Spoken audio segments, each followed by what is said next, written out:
The Silk Road was a network of Eurasian trade routes active from the 2nd century before the Common Era until the mid-15th century of the Common Era. Spanning over 6,400 kilometers, it played a central role in facilitating economic, cultural, political, and religious interactions between the East and West. The Silk Road is a bit of a misnomer since it places the focus on the trading of silk, which was only one of the many products traded along the routes. Today, we will explore how textiles such as wool and cotton played a crucial role in this cultural exchange along the routes. The Silk Road stretched from China to the Mediterranean, passing through Central Asia, India, Persia, and the Middle East. Each region contributed its own unique textile traditions, resulting in a rich tapestry of styles and techniques.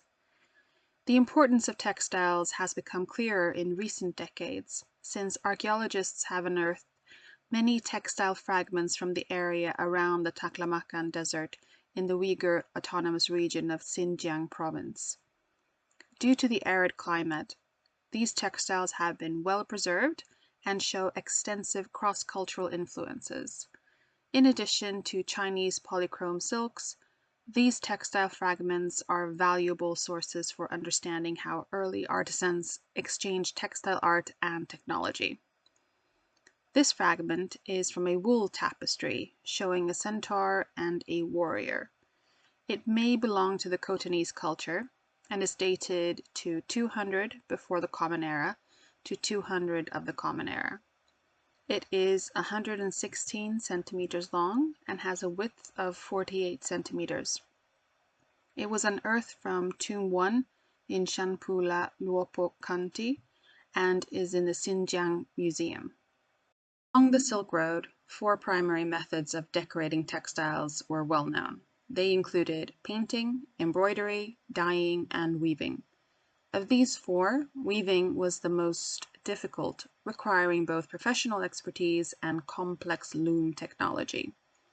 In the 5th to 8th centuries of the Common Era, Turfan in Xinjiang was home to 2 main immigrant groups, the Sogdians and the Chinese. The Sogdians played a significant role in the transmission of textile designs and technology.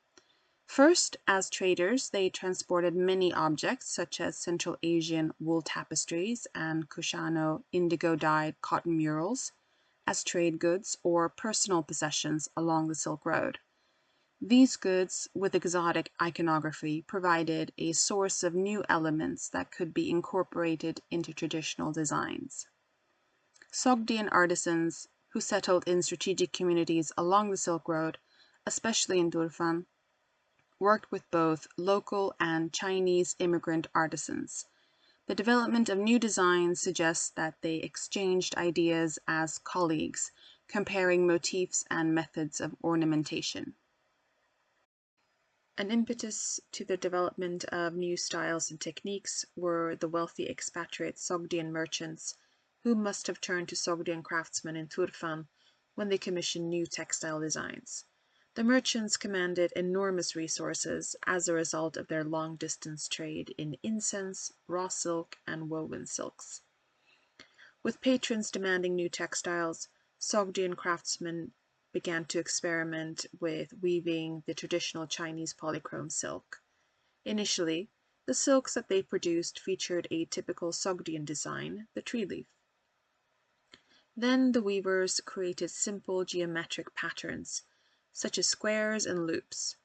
After they had mastered these new techniques, they wove motifs that were symbolically more meaningful and technically more challenging, such as boar, duck, and deer.